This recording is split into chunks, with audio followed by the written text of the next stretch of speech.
الرحمن الرحیم والصلاة والسلام علی رسولہ الکریم وعلی آلہ وصحبہ اجمعین۔ عید کی خوشی ہم کیوں مناتے ہیں؟ پہلے میں یہ تھوڑا سا واضح کر دوں کہ رمضان کا مہینہ اللہ نے پورا ایک ہمارے لیے خوشی کا مہینہ بنایا ہے، جس میں اللہ کی جنت کے دروازے کھول دیے جاتے ہیں، جہنم کے بند کر دیے جاتے ہیں، شیطان قید کر دیے جاتے ہیں، جنت کو روزانہ سجایا جاتا ہے، اللہ کا عرش پہلے آسمان پہ آ جاتا ہے، اللہ کی طرف سے اعلان ہو رہا ہوتا ہے، کوئی بخشش چاہنے والا، کوئی حاجت مانگنے والا، فرض 70 فرضوں کے برابر ہو جاتا ہے اور نفل فرض کے برابر ہو جاتا ہے، اور نفل اور فرض کا فرق اتنا بڑا ہے کہ قیامت تک 2 رکعت نفل پڑھتا رہے تو فرض رکعت کے ایک سجدے کے برابر نہیں۔ اور اس میں جو مر جاتے ہیں اہل ایمان، ان کا حساب نہیں ہوتا، ان کو قبر میں منکر نکیر نہیں آتے، اللہ تعالیٰ ان کو معاف فرما دیتا ہے۔ اس طرح 29 دن رات یہ سلسلہ چلتا ہے، اور آخری رات پھر اللہ تعالیٰ اعلان فرماتے ہیں کہ میرے بندوں نے رات کو قیام کیا، یعنی تراویح کی نماز پڑھی، دن میں روزہ رکھا، تو میں نے اس پر ان سب کی بخشش فرما دی۔ تو اس خوشی میں پھر ہم سب مل کر اللہ کی بارگاہ میں شکرانے کے مل کر 2 نفل ادا کرتے ہیں اور اللہ کا شکر ادا کرتے ہیں کہ یا اللہ تیرا شکر ہے، تو نے ہمارے گناہوں کو معاف فرمایا، جہنم کو ہم پہ حرام کیا، جنت کو ہم پہ واجب کیا۔ اصل تو عید کی خوشی کی یہ وجہ ہے۔ باقی جو اداسیاں ہیں، ڈپریشنیں ہیں، اس کی وجہ آپس کی محبتوں کا کم ہو جانا ہے، اور دنیا کی ایسی دوڑ جس نے اپنے آپ کو بھی بھلا دیا ہے، اور آپس کی نفرتیں ہیں اور آپس کے بغض حسد ہیں، ان منفی جذبوں نے ہماری خوشیوں کو دھندلا دیا ہے، ورنہ رمضان کا ہر لمحہ خوشی کے لیے ہے، اور عید اس کی پیک ہے، اور پوری زندگی اللہ راضی ہو رہا ہو تو خوشی ہی خوشی ہے۔ ہمیں اپنے ملک سے، اپنی نسل سے آپس کی نفرتیں، حسد، بغض یہ مٹانے ہوں گے، تب جا کر ہمیں حقیقی خوشیاں حاصل ہوں گی۔ آپ عید کے لیے غسل فرماتے تھے اور اپنے کپڑوں میں سے اچھے کپڑے منتخب فرماتے تھے، اور فجر کی نماز کے بعد آپ اشراق نہیں پڑھتے تھے اس دن۔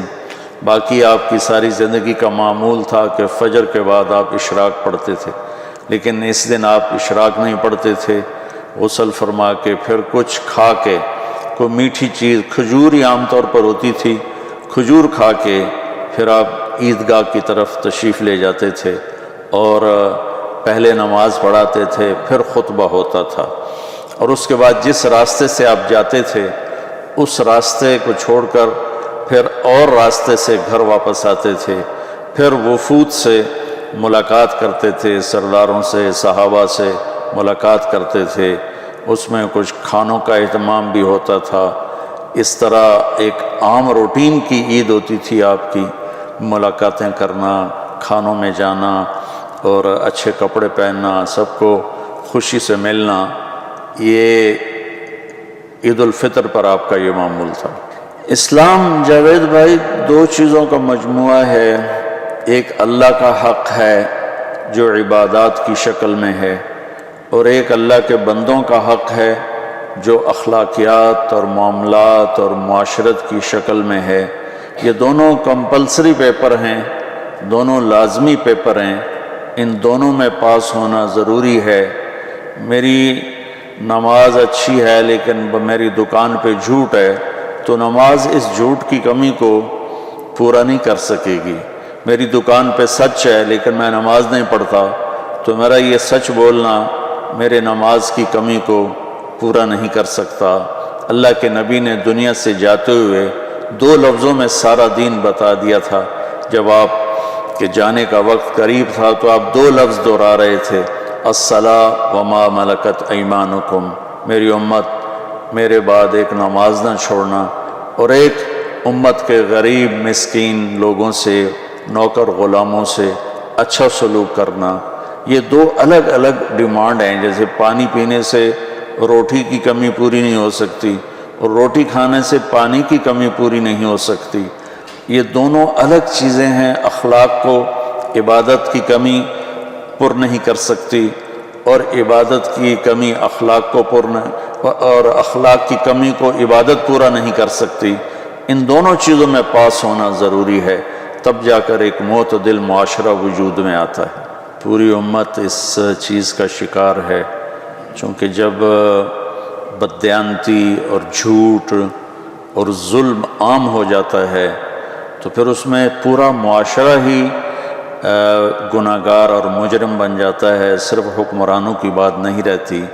یہ تو ایک سوال کا جواب موسیٰ علیہ السلام کو اللہ نے دیا کہ اللہ تعالیٰ سے انہوں نے پوچھا، یا اللہ جب آپ راضی ہوتے ہیں تو اس کی کیا نشانی ہے؟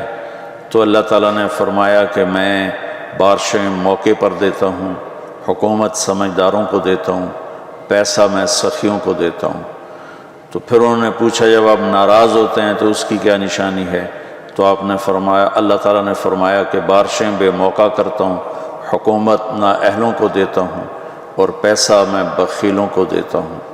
تو جب معاشرے میں عمومی بگاڑ پیدا ہوتا ہے تو اس کا اثر پھر اس شکل میں ظاہر ہوتا ہے، کبھی کسی اور شکل میں ظاہر ہوتا ہے۔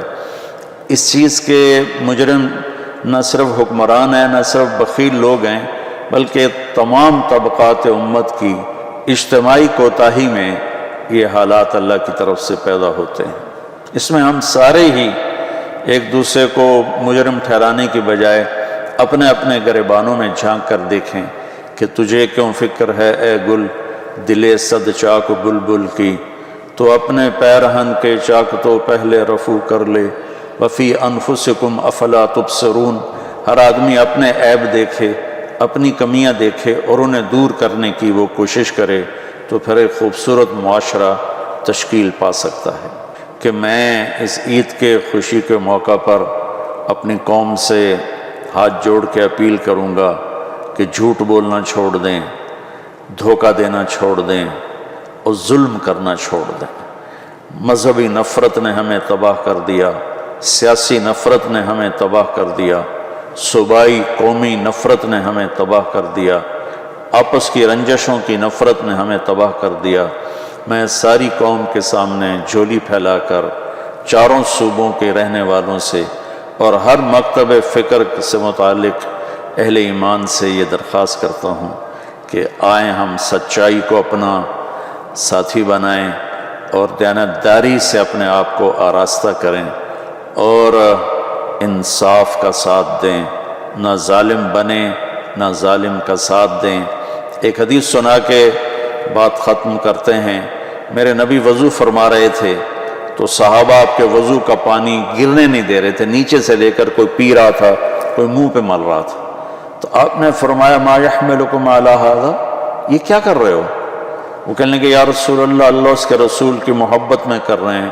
تو آپ نے فرمایا میں تمہیں بتاتا ہوں اللہ اس کے رسول سے محبت کرنے والا کون ہوتا ہے۔ فَلْيُصْدِقِ الْحَدِيثَ إِذَا حَدَّثَ، اللہ رسول سے محبت کرنے والا وہ ہوتا ہے جو ہمیشہ سچ بولتا ہے۔ فَلْيُؤَدِّ الْأَمَانَةَ إِذَا تُؤْمِنَ، جو ہمیشہ امانت داری سے کام لیتا ہے، کبھی دھوکہ فراڈ نہیں کرتا۔ فَلْيُحْسِنْ جِوَارَ مَنْ جَاوَرَهُ، اور جو ہمیشہ اپنے پڑوسیوں کے ساتھ اچھا سلوک کرتا ہے، پڑوسی اپنے ہوں، غیر ہوں، مسلم ہوں، نان مسلم ہوں، وہ ان کے ساتھ اچھا سلوک کرتا ہے۔ یہ تین نشانیاں ہیں عشق رسول کی۔ یہ تین باتیں میری قوم اپنا لے تو یہ اندھیرے اجالوں میں انشاءاللہ تبدیل ہو جائیں گے۔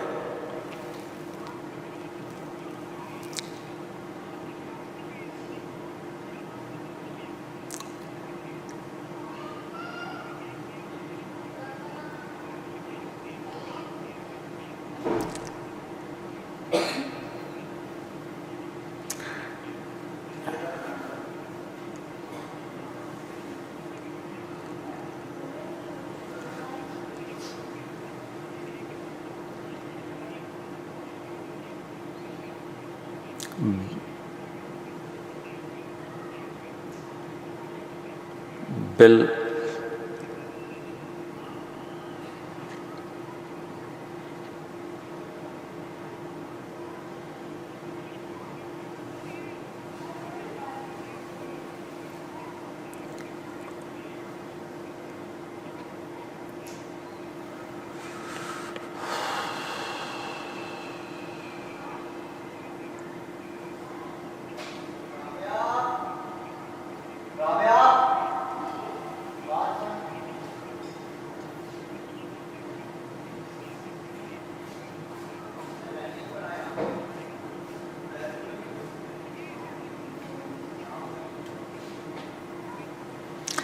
امید تو کبھی چھوڑنی نہیں چاہیے.